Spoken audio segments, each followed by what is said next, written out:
여호와여, 선한 자들과 마음이 정직한 자들에게 선대하소서. 자기의 굽은 길로 치우치는 자들은 여호와께서 죄를 범하는 자들과 함께 다니게 하시리로다. 이스라엘에게는 평강이 있을지어다. 아멘. 찬송가 28장 하나님께 찬양드립니다.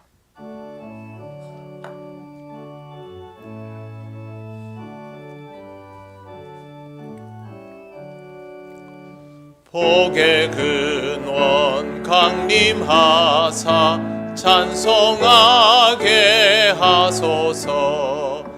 한량 없이 자비하심 측량할 길 없도다. 천사들의 찬송가를 내게 가르치소서. 구속하신 그 사랑을 항상 찬송합니다. 주의 크신 도움 받아 이때까지 왔으니 이와 같이 천국에도 이르기를 바라네. 하나님의 품을 떠나 죄에 빠진 우리를 예수 구원하시려고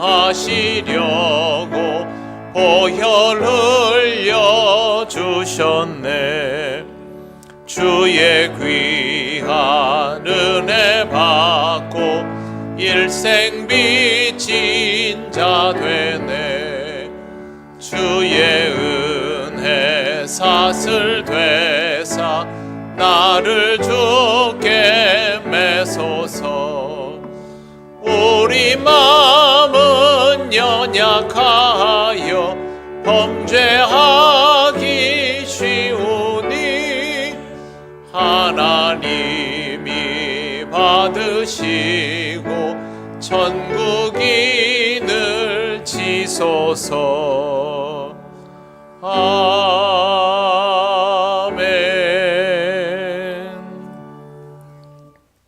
성시교독 31번입니다.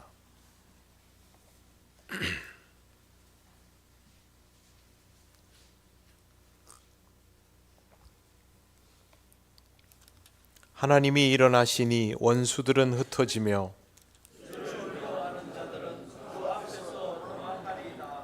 연기가 불려가듯이 그들을 몰아내소서.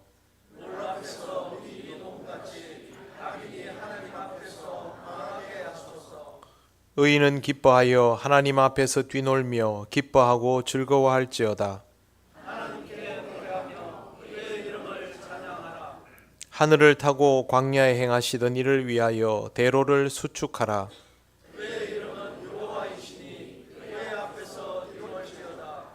그의 거룩한 처소에 계신 하나님은 고아의 아버지시며 과부의 재판장이시라.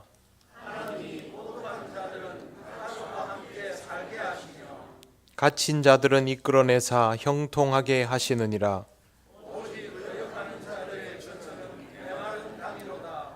하나님이여, 주께서 가난한 자를 위하여 주의 은택을 준비하셨나이다. 아멘. 나는 전능하신 아버지 하나님 천지의 창조주를 믿습니다. 나는 그의 유일하신 아들 우리 주 예수 그리스도를 믿습니다.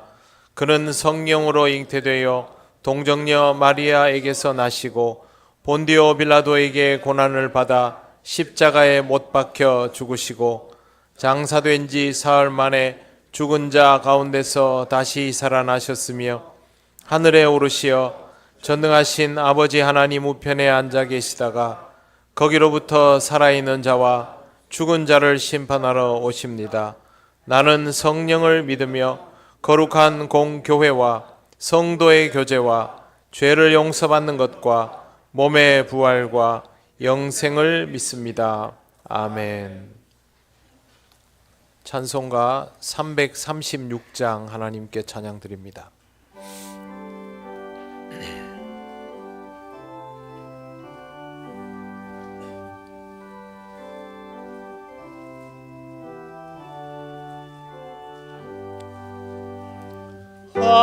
환난과 핍박 중에도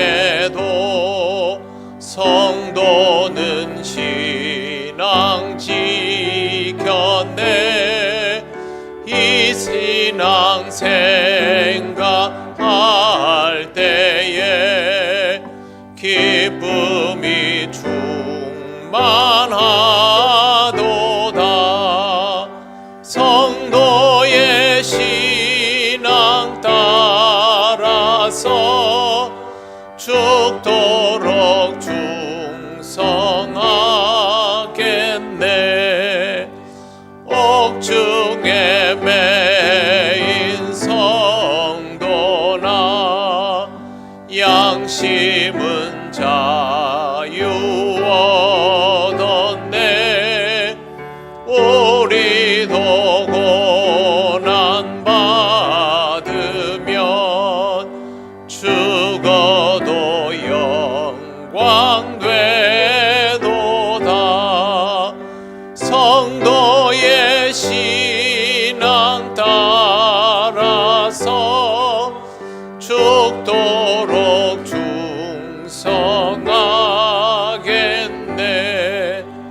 성도의 신앙 본받아 원수도 사랑하겠네.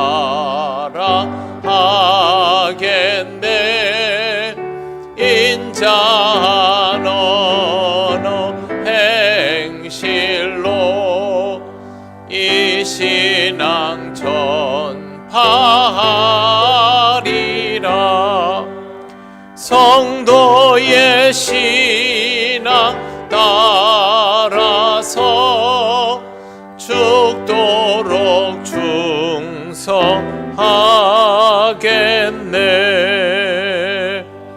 아멘.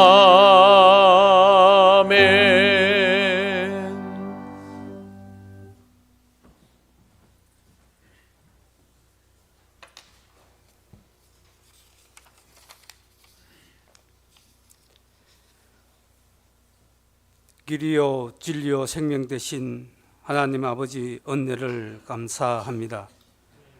언제나 우리에게 복 주시기를 원하시며 자비로우시고 거룩하신 하나님, 주의 성도들이 주의 전으로 나와 예배할 수 있는 은혜를 베푸시니 감사드립니다.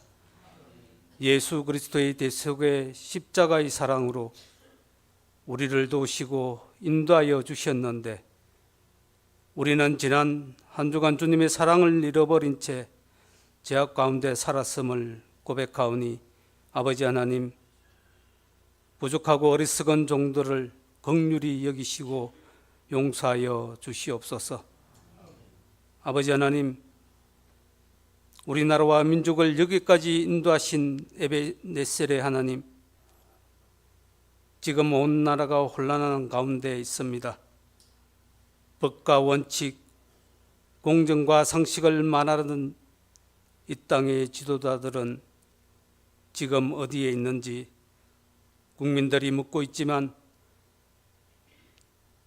대답하는 이 없는 현 시국이 참으로 안타깝기가 그지없습니다. 아버지 하나님, 이 땅을 고쳐 주시옵소서. 사리사욕으로 미혹하는 이들에게 빠지지 않게 하시고, 하나님 주신 은혜로 옳고 바름을 분별할 수 있도록 도와주시옵소서. 하나님의 공의와 정의로 이 땅을 채우시고 살아계신 하나님의 거룩함만이 나타나게 하옵소서. 주님, 새로운 마음가짐으로 2025년을 시작한 우리 통용교회를 기억하여 주옵소서. 진리의 말씀과 성령의 인도하심을 따라 예배하며 기도하는 교회, 지역사회와 함께하며 사랑을 나누고 섬기며 봉사하는 교회, 다음 세대를 볼살피며 살려서 거룩한 부흥을 이루고 꿈꾸는 교회, 영혼 구원과 민족 복음화와 세계 선교를 통하여 하나님 나라를 이루어가는 교회, 우리 성도들이 믿음을 온전케 하여 그리스도의 몸을 세워가는 교회 되기를 하나님 아버지 바라고 원하오니 성령님의 능력으로 인도하여 주시옵소서. 한 해를 시작한 교회 학교와 각 자치기관 위에 우리 하나님 여호와께서 함께하여 주셔서 모든 구성원들이 사역과 사명 앞에서 기도하고 헌신 봉사하며 모든 기관들이 주님의 뜻을 이루어 갈 수 있도록 인도하여 주시옵소서. 점점 추워지는 날씨로 인하여 유행하는 감기와 독감, 우리 성도들, 특히 열나신 우리 성도들을 지켜주셔서 건강 잃지 않도록 항상 도와주시옵소서. 또 원치 않는 질병과 사고로 인하여 병원에서 가정에서 치료 중에 있는 우리 성도들을 살피시고 위로하셔서 속히 회복할 수 있도록 은혜를 베풀어 주시옵소서. 어제 주님의 축복 속에 새로이 시작한 가정이 있습니다.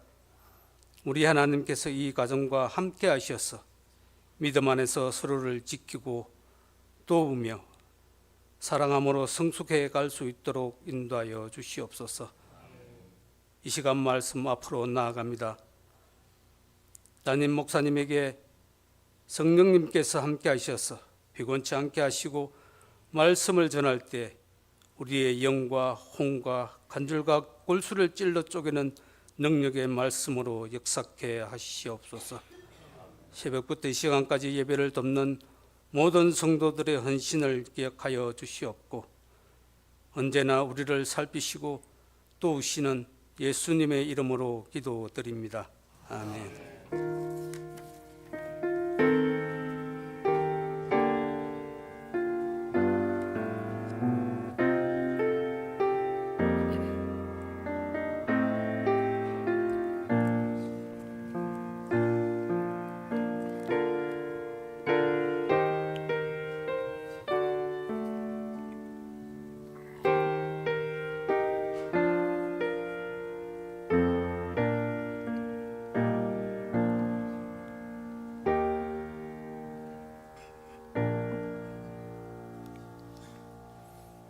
하나님 말씀 마태복음 10장 16절에서 23절입니다. 이 말씀은 신약 성경 15쪽에 있습니다.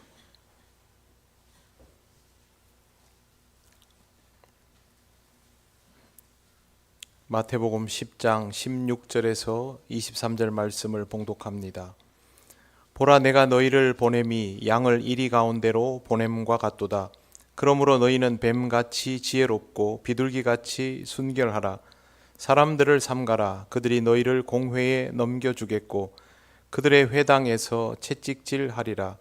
또 너희가 나로 말미암아 총독들과 임금들 앞에 끌려가리니 이는 그들과 이방인들에게 증거가 되게 하려 하심이라. 너희를 넘겨줄 때에 어떻게 또는 무엇을 말할까 염려하지 말라.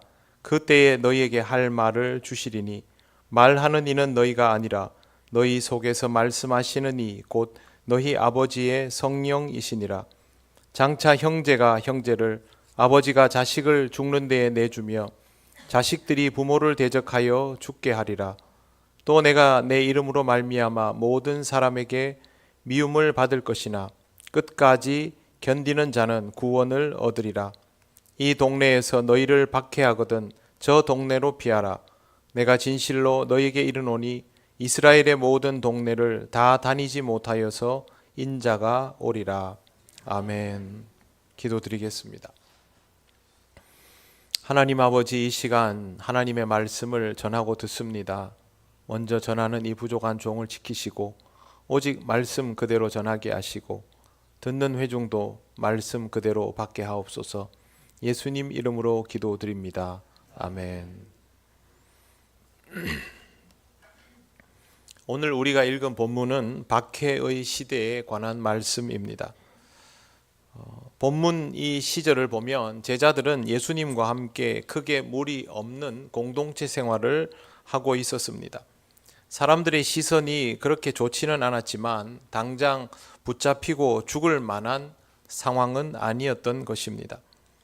그렇게 예수님과 제자들은 이곳저곳을 다니며 복음을 전하고 사람들을 만나고 병든 자를 치유하는 일을 계속했습니다. 그러던 어느 날 예수께서 부르신 제자들을 파송하셨습니다. 파송하기 전에 복음 전하는 자가 유념해야 할 것들을 가르쳐 주셨고, 오늘 우리가 읽은 본문 앞부분에 내용이 나옵니다. 이때까지 예수께서 말씀하신 전도의 대상은 이스라엘의 집 잃어버린 양, 즉 유대인들이었습니다.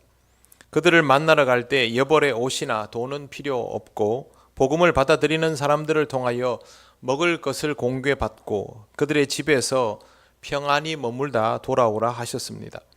받아들여주면 들어가는 것이고 받아들여주지 않으면 그 집이나 성에서 나가 발에서 먼지를 떨어버리라 하는 말씀도 이때 하셨습니다. 그러면 제자들은 이 말씀대로 하면 됩니다. 그런데 이 말씀을 하신 이후에 갑자기 그 다음에 이런 말씀을 하십니다. 16절을 보십시오. 보라, 내가 너희를 보냄이 양을 이리 가운데로 보냄과 같도다. 그냥 들어오십시오 하면 환영받고 들어가면 되고 쫓아내면 발에 먼지를 떨어버리면 되는데 왜 갑자기 양을 이리 가운데로 보냄과 같다 하셨을까요? 파송의 실체가 바로 이것이기 때문입니다. 양을 이리 가운데로 보낸다는 말은 잡아먹히라고 보낸다는 말이기도 합니다. 그 말은 예수님께서 파송의 상황에서 복음 전하는 이 과정에서 긍정과 부정의 경우를 말씀하시기는 하지만 실제로는 부정적인 상황에 내몰리게 될 것이다 라는 말씀을 하신 것입니다. 문제는 우리가 이 구절을 강 건너 불구경하듯이 볼 수 있는 입장은 아니라는 데 있습니다. 그리스도인이 된다는 것은 100% 주님의 제자가 된다는 것을 뜻합니다. 그리스도인이기는 하지만 주님의 제자는 아닌 삶은 존재할 수 없습니다. 어떤 외국인이 우리나라 국적을 취득을 합니다. 그러면 권리와 의무가 동시에 발생합니다.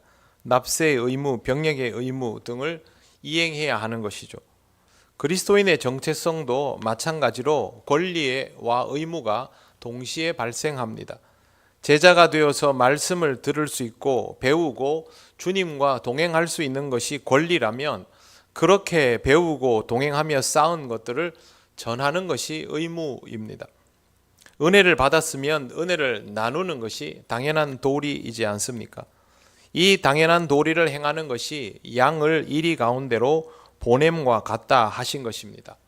한마디로 목숨 걸어야 한다는 뜻입니다.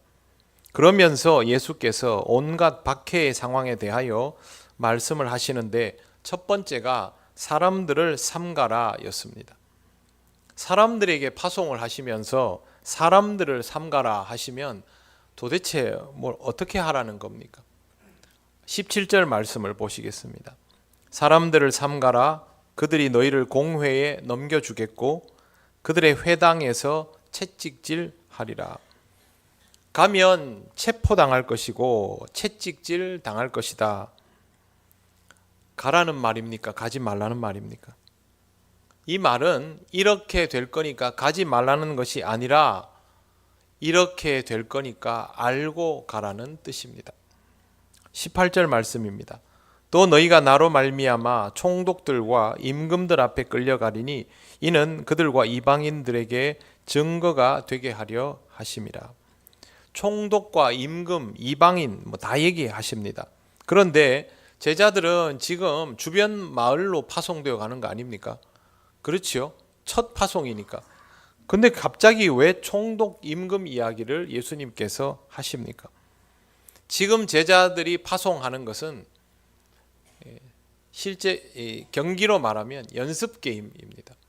본 게임은 따로 있습니다. 본 게임에서는 임금도 만나고 총독도 만나고 이방인도 만날 텐데 지금은 해당 사항 없는 얘기죠.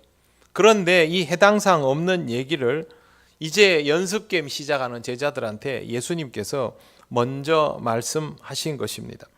그 말은 제자들이 연습 게임을 하더라도 실전 같은 마음으로 지금 이 첫 파송에 임해야 한다라는 뜻입니다.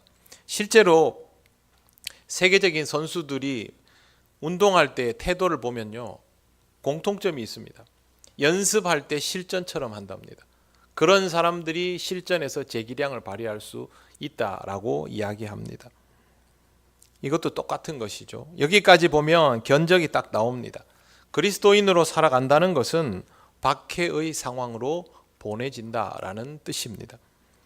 우리는 복을 받으려고 예수를 믿었는데, 그래서 오직 구원받는 것에만 관심이 있는데, 예수님은 아직 연습 경기도 치르지 않은 제자들에게 너희를 보내는 것이 양을 이리 가운데로 보내는 것과 같다라고 말씀해 버리신 것입니다.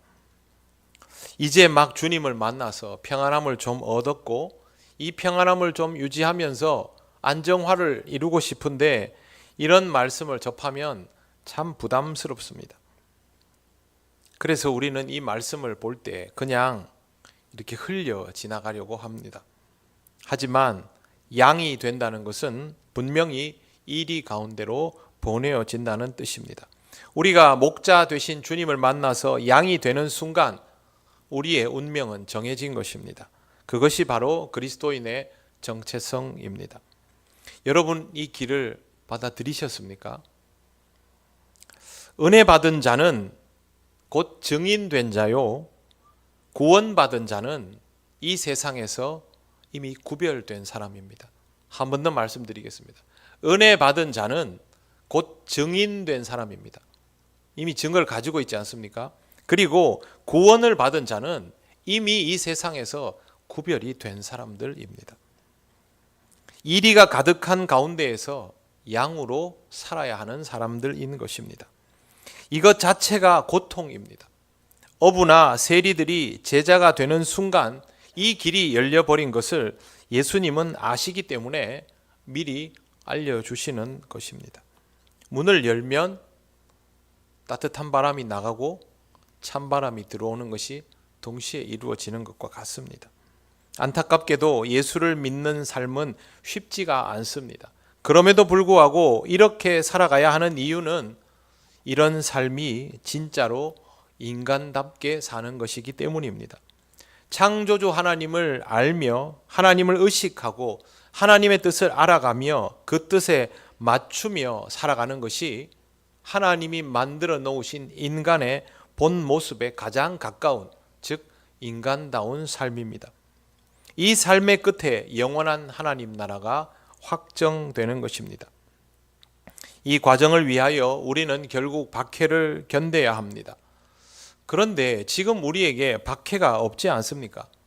우리가 무슨 로마 제국의 그리스도인들처럼 원형 경기장에 사자밥으로 끌려가는 것도 아니고 십자가에 거꾸로 매달려 순교하는 것도 아닌데 무슨 박해를 견뎌야 합니까? 그런데 여러분, 로마 제국 시절에도 가만히 있으면 박해가 생기지 않았습니다. 예수를 믿다가도 그것이 로마 제국의 법에 반하는 일로 규정되어서 그리스도인들이 색출당하기 시작할 때 저는 그리스도인으로 살지 않겠습니다 라고 말하면, 전향을 해버리면 아무 일도 일어나지 않았습니다. 그리고 애초에 그리스도인인 것을 티나지 않게 해버렸으면 박해받을 만한 일도 없습니다. 남들이 봐서 그리스도인인지 아닌지 구별도 안 되는 삶을 살아가는 사람에게는 박해가 해당 사항이 없는 것입니다. 박해는 진짜 그리스도인으로 살아가려는 사람에게 주어지는 것입니다. 양의 정체성을 분명히 밝히고 이리 가운데로 보내어지는 사람이 박해를 받는 것이죠.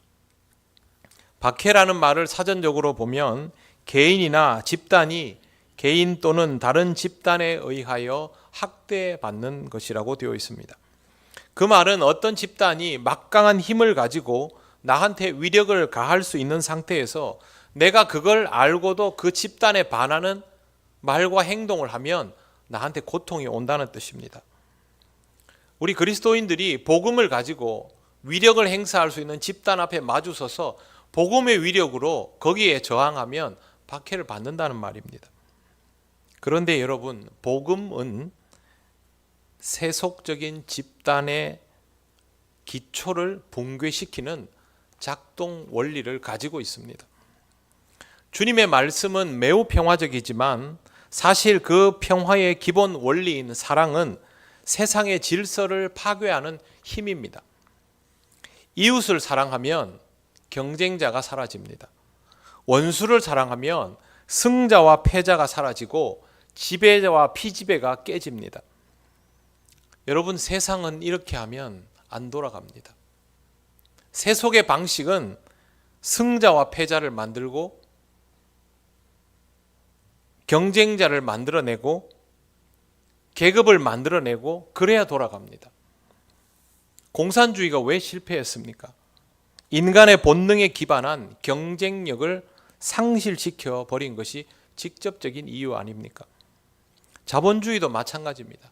경쟁력을 가지는 것이 기본인데 자본주의에서의 경쟁력이라는 것은 자신을 위한 경쟁력이지 타인을 위한 경쟁력이 아닙니다. 그런데 그리스도인의 경쟁력은 자신을 위한 것입니까? 타인을 위한 것입니까? 타인을 위한 것이죠.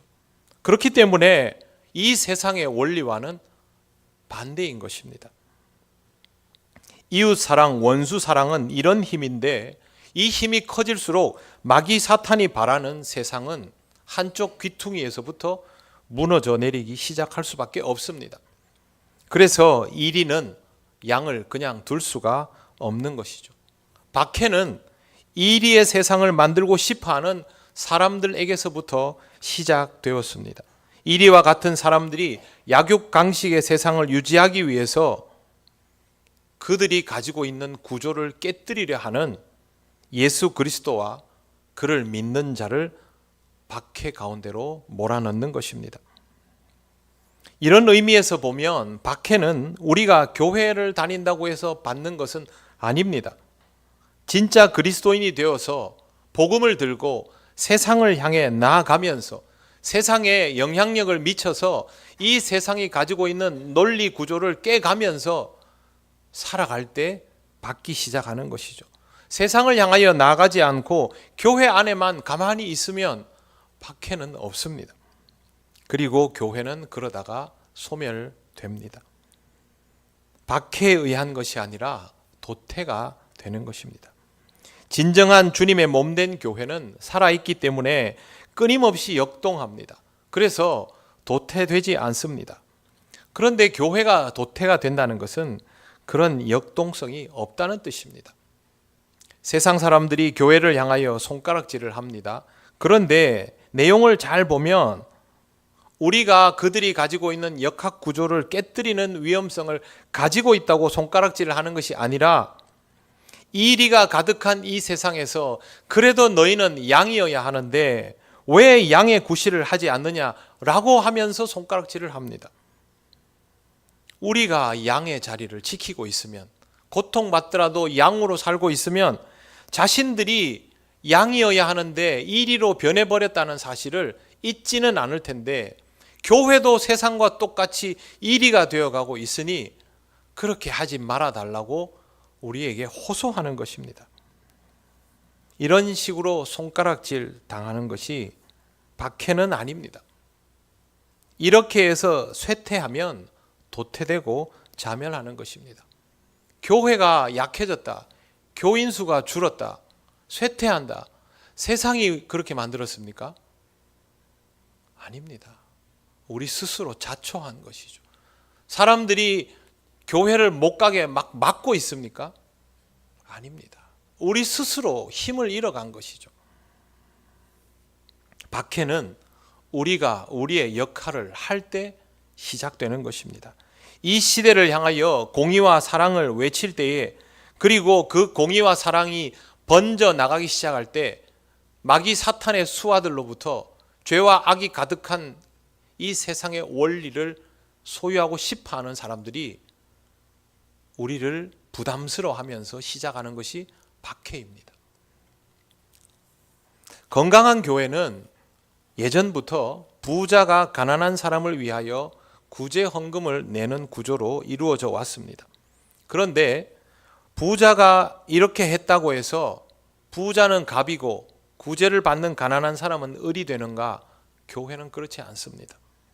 왼손이 하는 것을 오른손이 모르게 하고 그렇게 구제한 사람도 이 땅에서 보상을 바라지 않기 때문에, 또 구제 헌금을 받은 사람은 하나님이 내게 은혜 주셨다라고 받아들이기 때문에 갑과 을의 관계가 존재하지 않는 것이죠. 그러나 건강하지 못한 세상은 어떻습니까? 부자가 가난한 사람을 위하여 돈을 쓰면 그 사람은 갑이 됩니다. 가난한 사람은 을이 됩니다. 건강한 세상이 되어가면 부자가 가난한 사람을 위하여 돈을 쓴다고 해서 갑과 을의 관계가 형성되지 않습니다. 이런 상황에서 그리스도인이 할 일은 건강한 교회의 구성원답게 이 세상에 선한 영향력을 미쳐가는 것입니다. 세상이 당장 교회만큼은 안 되더라도 조금씩 변할 수 있도록 우리들의 모습을 드러내 보이는 것입니다. 이걸 할 수 있으려면 교회는 당연히 세상보다 더 건강해야 되고 시대를 앞서 나가야 합니다. 계급이 있는 사회에서 계급이 없는 공동체를 꾸려갈 수 있어야 하고, 빈부의 차가 점점 심해지는 사회 속에서도 그 빈부의 차가 갑과 을이 되지 않는 공동체를 만들어내야 하는 것이죠. 여러분, 초대교회를 보시면 딱 그렇게 했습니다.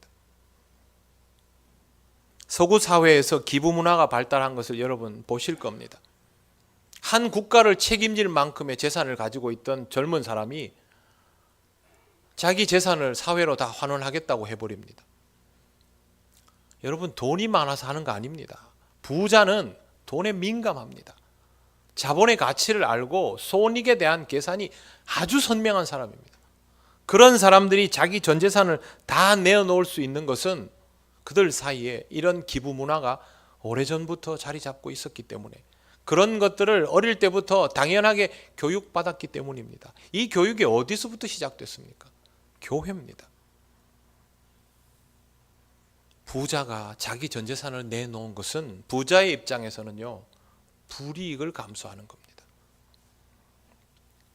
양반과 노비가 나뉘어진 세상에서 양반이 노비와 친구가 되면 양반은 노비와 양반 모두에게 욕을 먹게 됩니다. 그런데 실제로 이걸 감수한 사람들이 있습니다.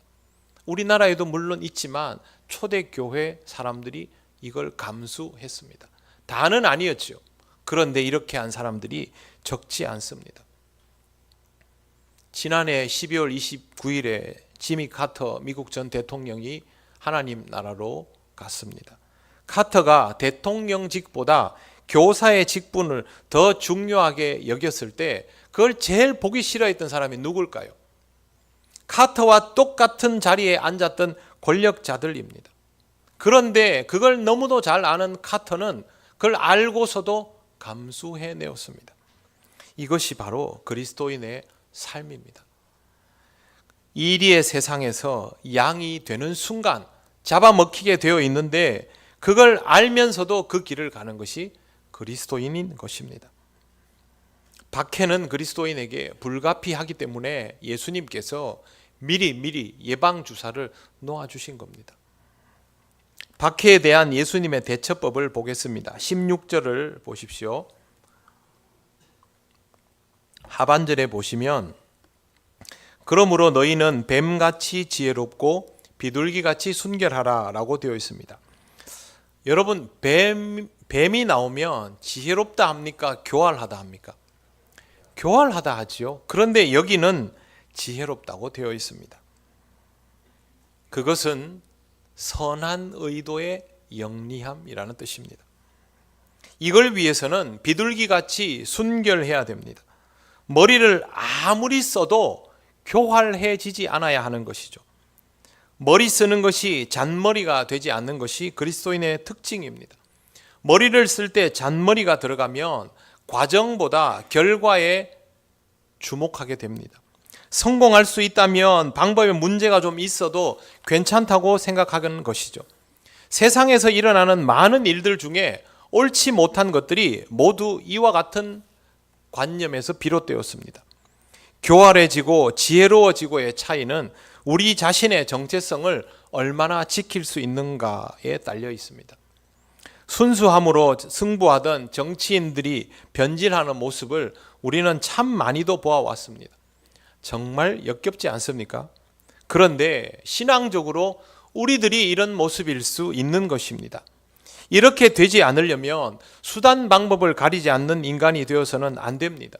신앙적인 순결함을 지킬 지혜가 있어야 하는 것이죠. 신앙적인 순결함을 지킬 수 있을 때에 우리가 쓰는 머리가 지혜가 되는 것이고, 신앙적인 순결함을 지키지 못하면 우리가 쓰는 이 좋은 머리는 교활함이 되는 것입니다. 인간이 교활해지는 이유는 자기를 과신하거나 불신하기 때문입니다. 과신도 불신도 똑같습니다. 모두 어리석음이죠. 나를 신뢰하려고 하니까 뭔가 부족해 보이고 불안한 것인데 그럴 필요가 없습니다. 예수님께서 선명한 해법을 제시하십니다. 19절과 20절을 보십시오. 천천히 읽겠습니다. 너희를 넘겨줄 때에 어떻게 또는 무엇을 말할까 염려하지 말라.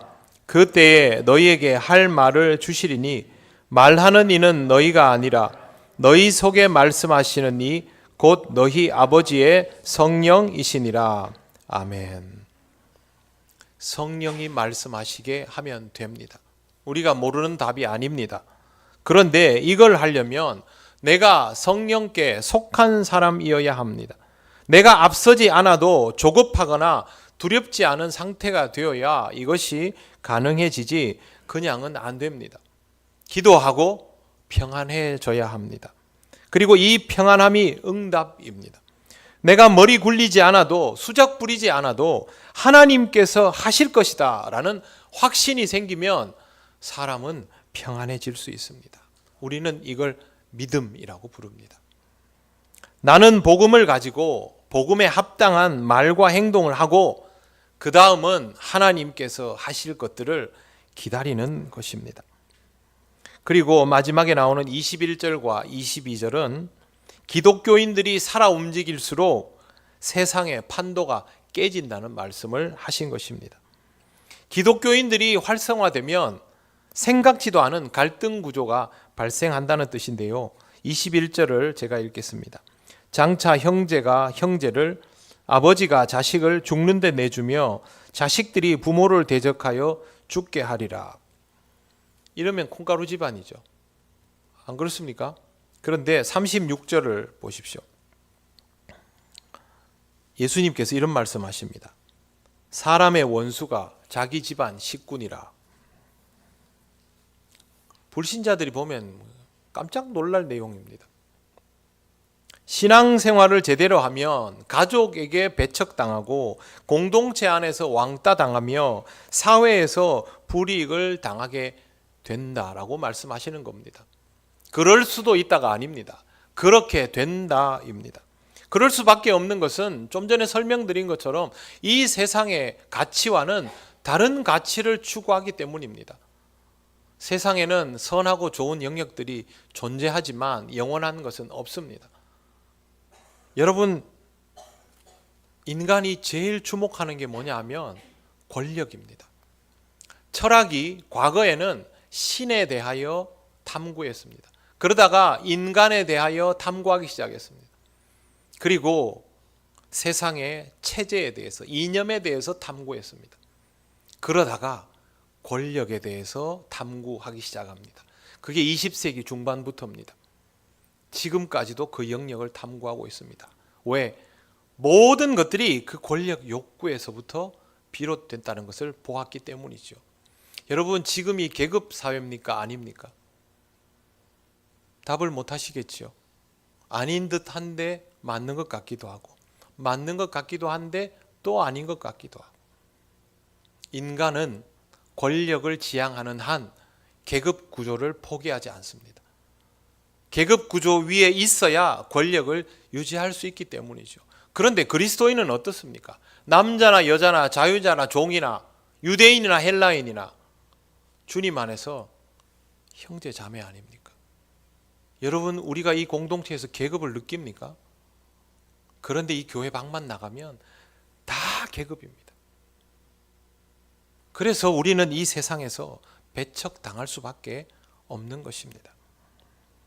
직장 동료들의 술자리에 끼지 않는 사람은 공동체 생활을 제대로 이해 못하는 사람, 쉬는 날 교회에 가서 뭐 하는 사람은 인생의 즐거움을 모르는 무미건조한 사람, 교회 가서 헌금한 사람은 엉뚱한 데 가서 돈을 함부로 쓰는 사람, 맥주 한 잔도 못하는 사람은 세상의 작은 재미도 모르는 꽉 막힌 사람.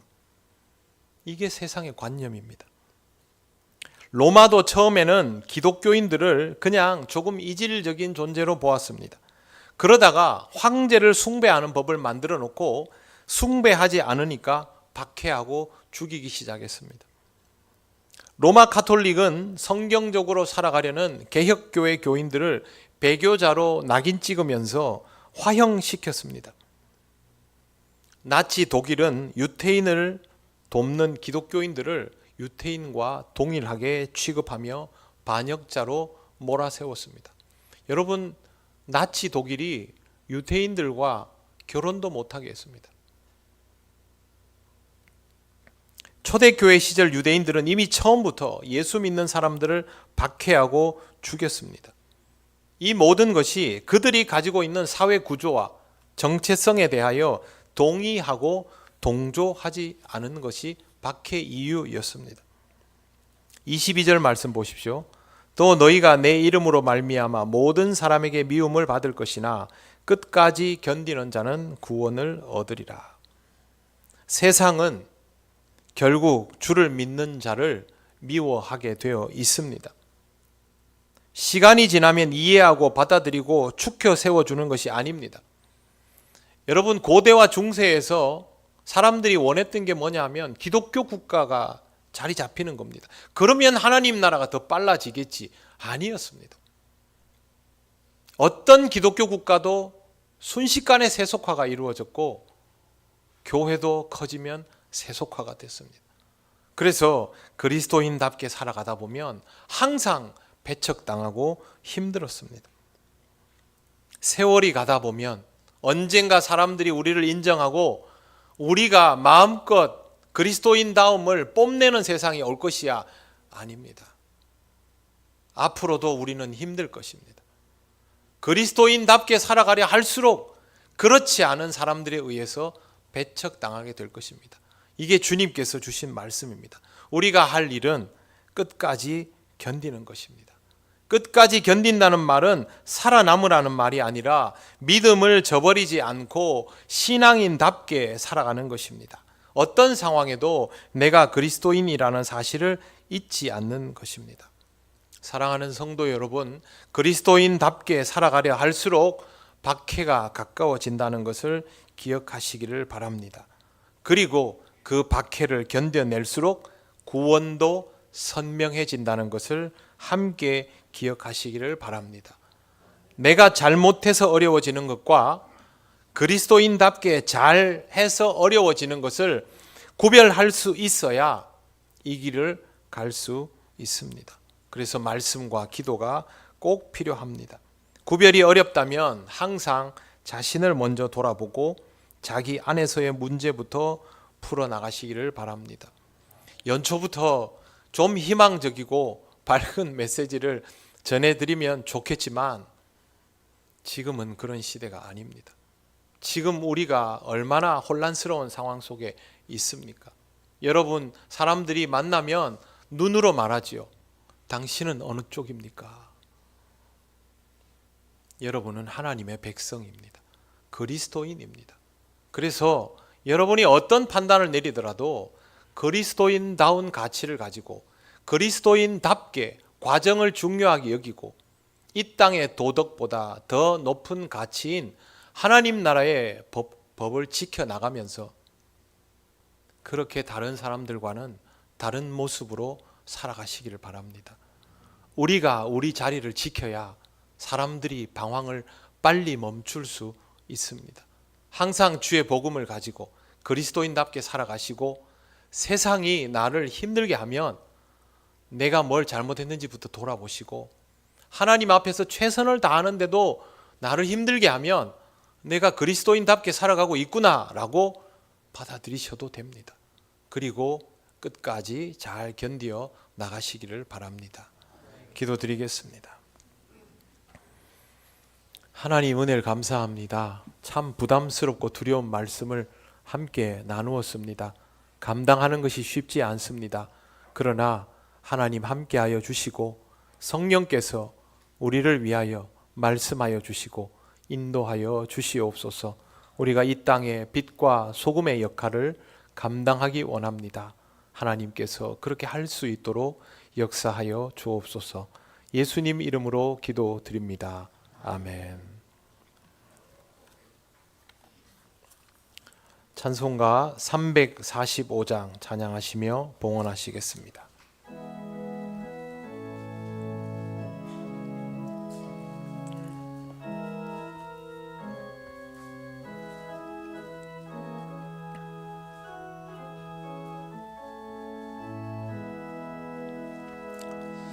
캄캄한 밤 사나운 바람 부을 때 만경창파 망망한 바다에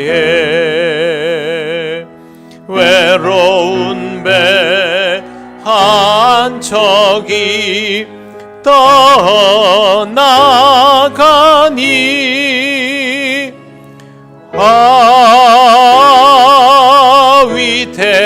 위태하구나 위태하구나. 비바람이 무섭게 몰아치고 그 성난물 큰 파도 일 때에 저 배사공 어쩔 줄 몰라니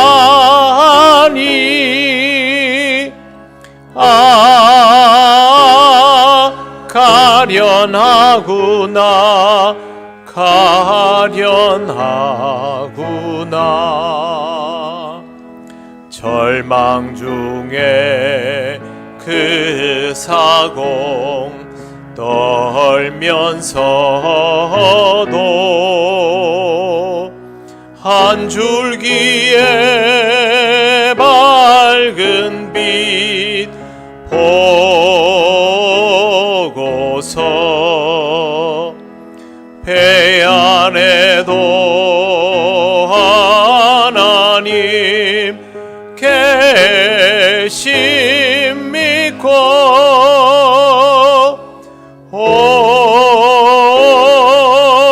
기도 올린다 기도 올린다. 아버지여 이 죄인 굽어보사. 성난풍나 잔잔케 하시고 이 불쌍한 인생을 살리소서.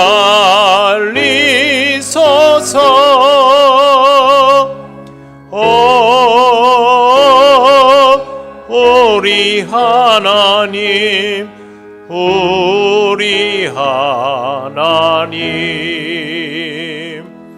모진 바람 또 험한 큰 물결이 제 아무리 성내어 덮쳐도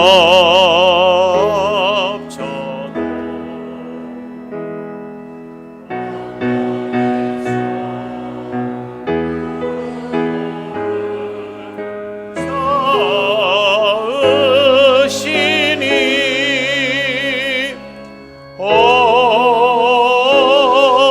잔잔한 바다 잔잔한 바다.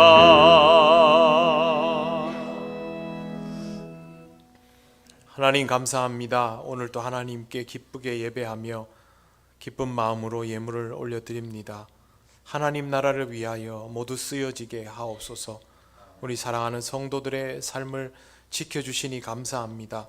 다음 한 주간도 하나님 손에 맡겨드립니다. 하나님께서 주시는 것들을 귀히 여기게 하시고 지혜롭게 사용하며 하나님의 영광을 드러내며 평안하고 강건하게 하옵소서. 예수님 이름으로 기도드립니다. 아멘.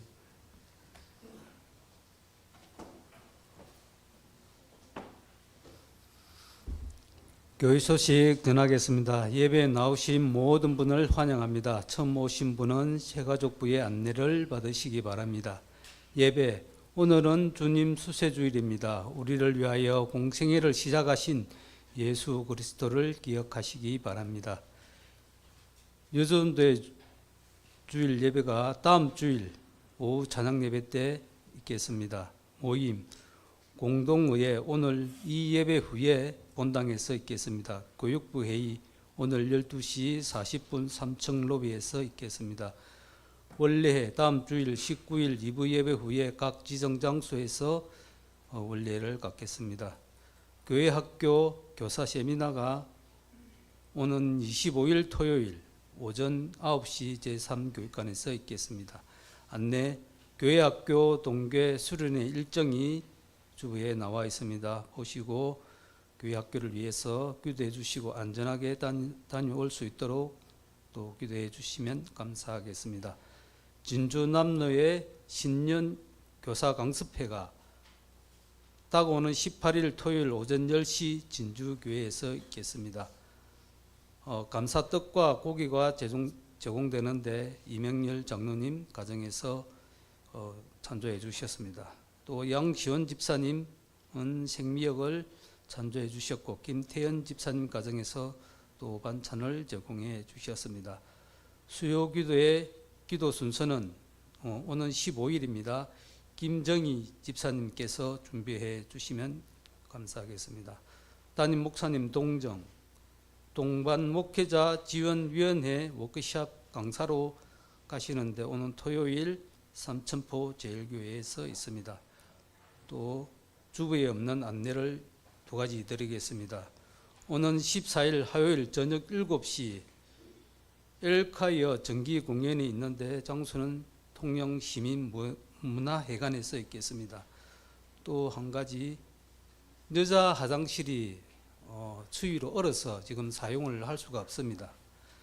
그래서 3층 사택, 젊은 분은 그 계단이 있으니까 그 3층 사택을 좀 이용해 주시고 조금 거동이 불편하신 분은 숭례관 화장실을 이용해 주시면 고맙겠습니다. 이상입니다.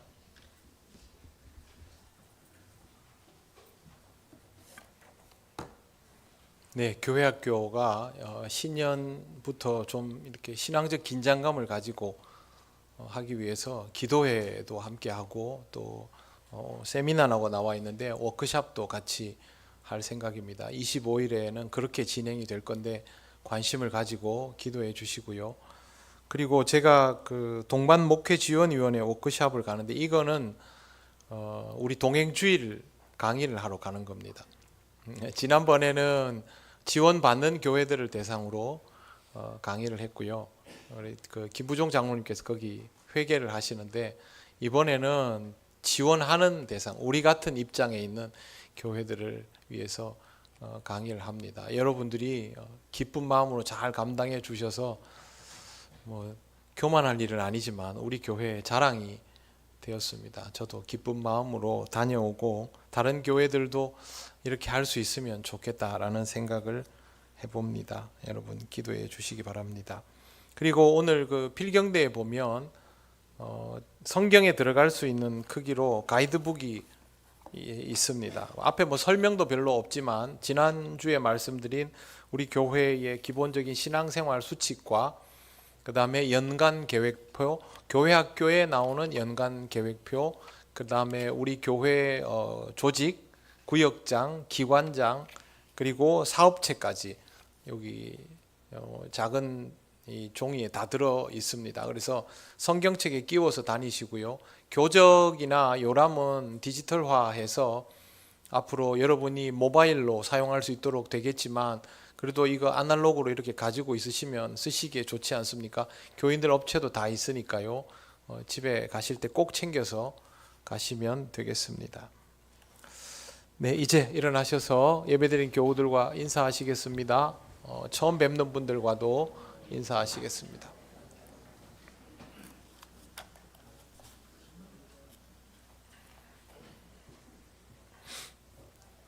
찬송가 635장 주기도문 찬양 드립니다.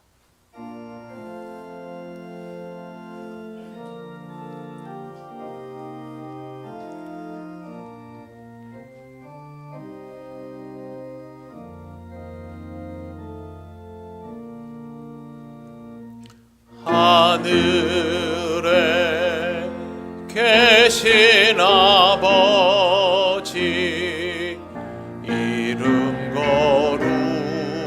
거룩하사 주님 나라 임하시고 뜻이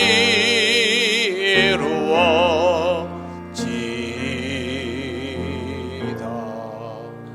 일용할 양식 주시고 우리들의 큰 죄 다 용서하옵시고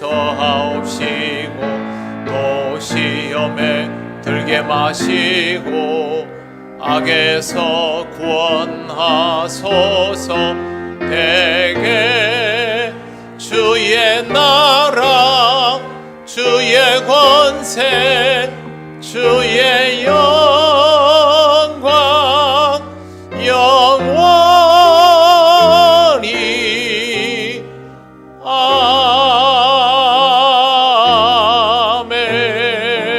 아멘.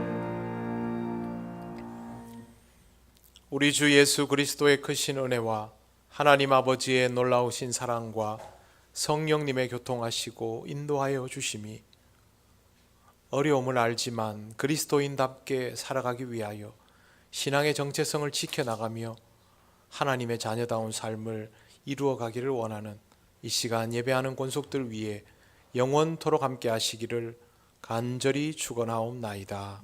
아멘.